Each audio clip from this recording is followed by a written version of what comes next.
Hi student, welcome back to Pandey classes Kolkata YouTube channel. आज के class में हम लोग कोवैलेंट कंपाउंड के बारे में पढ़ने वाले हैं और साथ ही साथ हम लोग Lewis structure of covalent compound के बारे में भी समझेंगे। कोवैलेंट कंपाउंड तो केमिकल कंपाउंड्स वह कंपाउंड्स जो इलेक्ट्रॉन के शेयरिंग के कारण बनता है।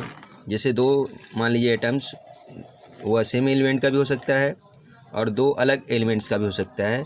दोनों के बीच लोन पेयर ऑफ इलेक्ट्रॉन का शेयरिंग होने के बाद जो कंपाउंड बनेगा उसे हम लोग कोवैलेंट कंपाउंड कहते हैं।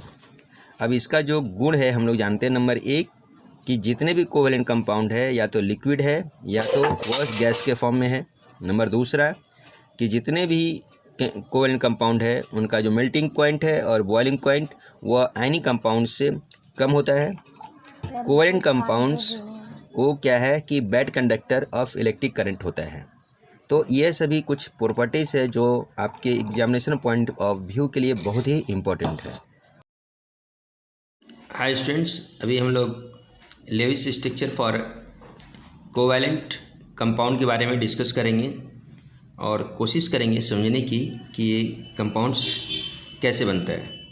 तो मैं सबसे पहले हाइड्रोजन को लूँगा, इसके बाद ऑक्सीजन को लूँगा, फिर नाइट्रोजन को लूँगा, फिर HCl, फिर H2O, फिर CH4। इतने कंपाउंड्स का मैं लुईस स्ट्रक्चर के माध्यम से समझाने की कोशिश करूँगा कि इसमें केमिकल कंपाउंड्स या कोवैलेंट जो बॉन्ड है कैसे फॉर्म होता है।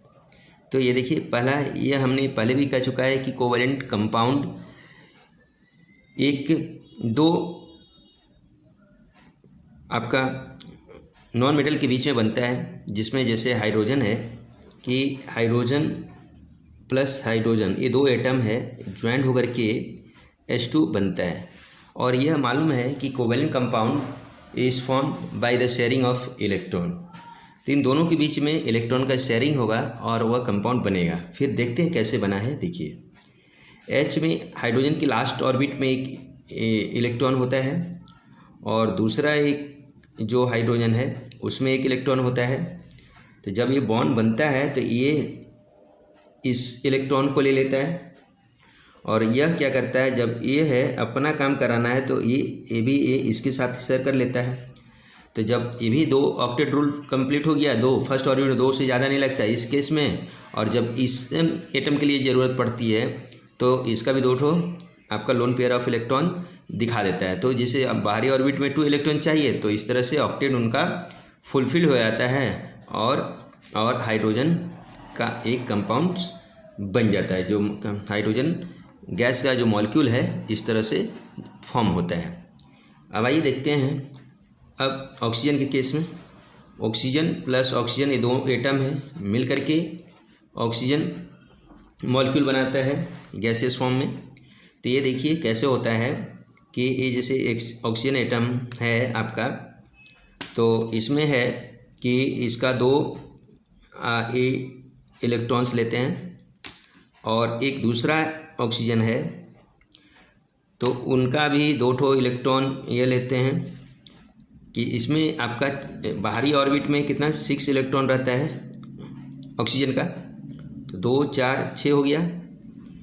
और इस केस में मान लेते हैं 1 2 3 4, यहाँ पर करते हैं 5, ये हो गया 6। जब इस कंप्लीट इसको जो ऑक्टेट रूल जब दिखाना होता है तो यह ये वाला इलेक्ट्रॉन को ले लेता है। तो इस तरह से 8 हो गया, 2 4 6 8।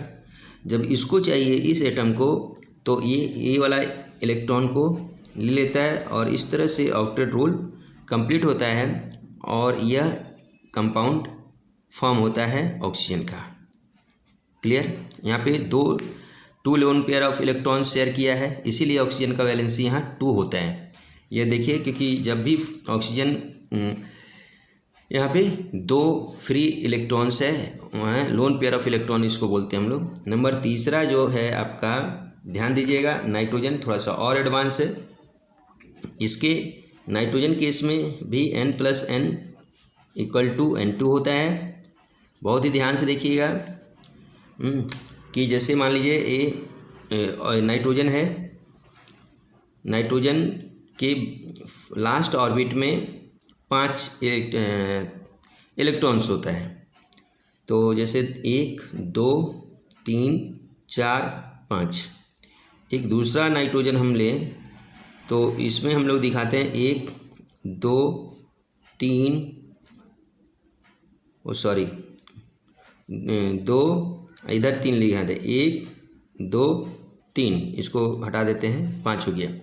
तब इस एटम के लिए जब आता है तो यह आपको ये वाला ले लेता है 3, और तो 3 + 3 + 2 8 हो गया।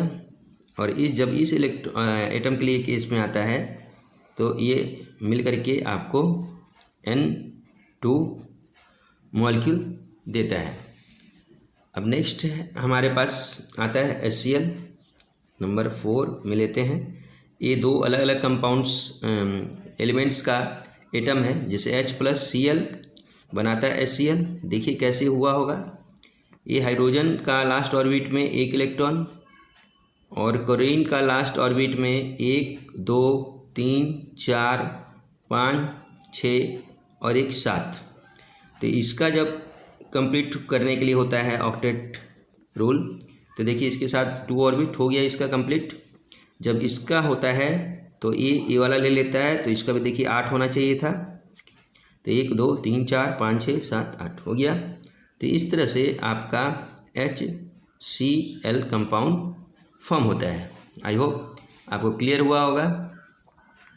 और नंबर 5 में आते हैं हम लोग H2O के बारे में। H2O तो इसमें देख रहे हैं कि ये थोड़ा सा और भी एडवांस है। इसमें होता है क्या है कि ऑक्सीजन बीच में आता है, इधर हाइड्रोजन एक तो ऐड होता है, इधर हाइड्रोजन ऐड होता है। कैसे, देखिए जैसे ऑक्सीजन है तो क्या होता है कि 2 2 4, इधर एक 5, इधर एक 6। हाइड्रोजन का एक दूसरा हाइड्रोजन यहाँ ले लेते हैं, इसका एक हाइड्रोजन यहाँ ले लेते हैं। तो जब हाइड्रोजन को दिखाना होता है तो ये वाला ले दिखा देता है। अब इसका जब दिखाना होता है तो ये वाला इस तरह से ले लेता है।